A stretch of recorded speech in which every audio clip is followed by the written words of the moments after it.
Okay, so the first car we have is the Juggernaut. You know, nice 4-door spoiler, which is not very common on 4-doors. And it's, in my opinion, one of the better cars. I even use this in sports class racing sometimes, just because it has pretty instant acceleration, also top end. Also, the grip is pretty decent. So if you want to zip around the city like this, for example, pretty doable. But also if you want to do some little drifts, very good at that as well. And more importantly, if you need to get away on a long straight, well, not here, but if you want to go get away on a long straight, you just hammer it, and it has a very nice top speed as well, outrunning most other cars. In general, just one of the better cars for this. Also, I advise using it in sports class races, not because it is the best, but because it's pretty much up there and also very fun to drive.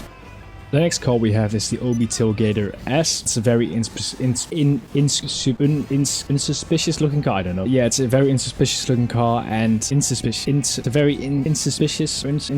car. Its top speed is not the greatest, like for example with the Juggernaut, but the handling makes up for it. So if you want to use it in an environment like, you know, here in the hood, it's gonna be pretty good because it's gonna be a little bit smaller as well. So it's good at zipping around these little alleyways. It also fits in tight space pretty well, which makes it better than a lot of the other 4-doors, which are pretty big cars, which can make it useful in some scenarios. Obviously it's not super small, but a little bit of handbrake action can help that.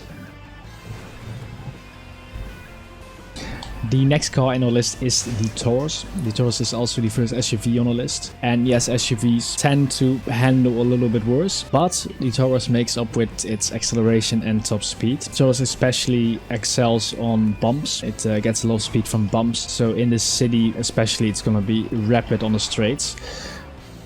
And on the highways, it's gonna excel since there's not a lot of cornering. Here, just hit some bumps, maybe some bumps on the side here, and it's just gonna be gone. It also is obviously very big, so it has some ramming power as well, but it will flip over quite easily due to its relatively high ride height. Next up is the Schefter V12 or Schefter V12 Armored. Obviously, you can't make a list like this without mentioning this. It has been the king in this regard for a long time. It might not be the zippiest around small sections, like little backway alleys, but its power makes it pretty fast, has a pretty decent top speed.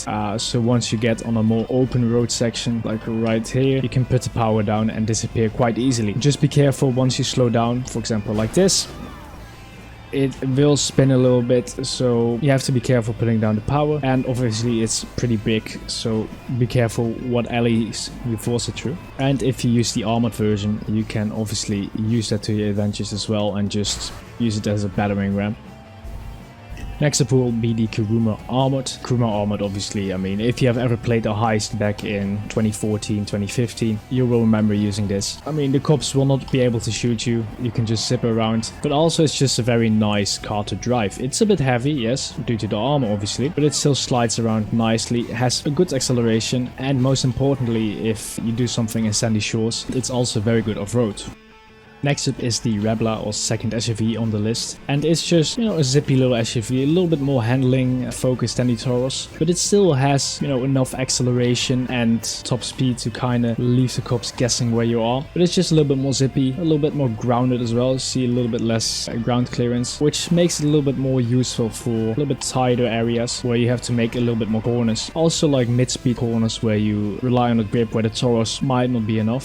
This car is gonna be your go-to.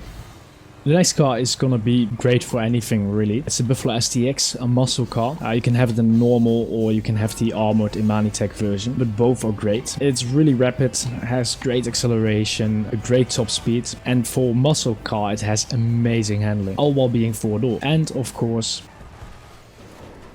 which can come in handy, I don't know, sometimes. Wait, let me actually test that. See, if you have a roadblock, very handy. The next car I wouldn't recommend in real life due to it being Italian, but since you can't really break down in GTA 5, go for it. It's a great zippy little car. It's rear-wheel drive, which may get you into a sticky situation if you're uphill or need to accelerate quickly, or if there's an off-road area, but it will do good enough. And most importantly, it's a very fun to drive car. It's very lively, which will make for some epic drifts during your getaway. Obviously I chose for red here because it just looks amazing red, but if you want to go a little bit more And just add in the clip where I said it correctly once. Inconspicuous. Thank you. Black or gray can also work to blend in with traffic a little bit more. For the rest, it has a pretty good top speed as well, which makes it very much suited for highway chases, mountain chases, etc. For tighter city areas, I would recommend, you know, smaller, maybe all-wheel drive car, where if you make a mistake, it's not going to be too costly. But if you want to have fun on your getaway, definitely consider this car.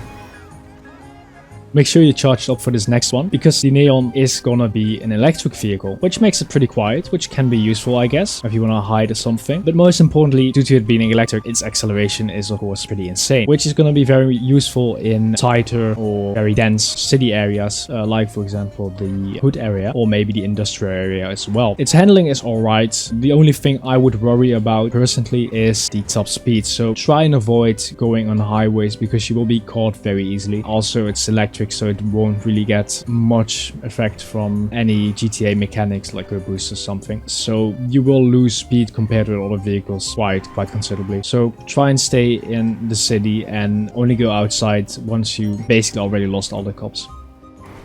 And how could I not finish with the Sultan Classic? Or maybe even any of the Sultans. They're all great zippy little cars, all-wheel drive.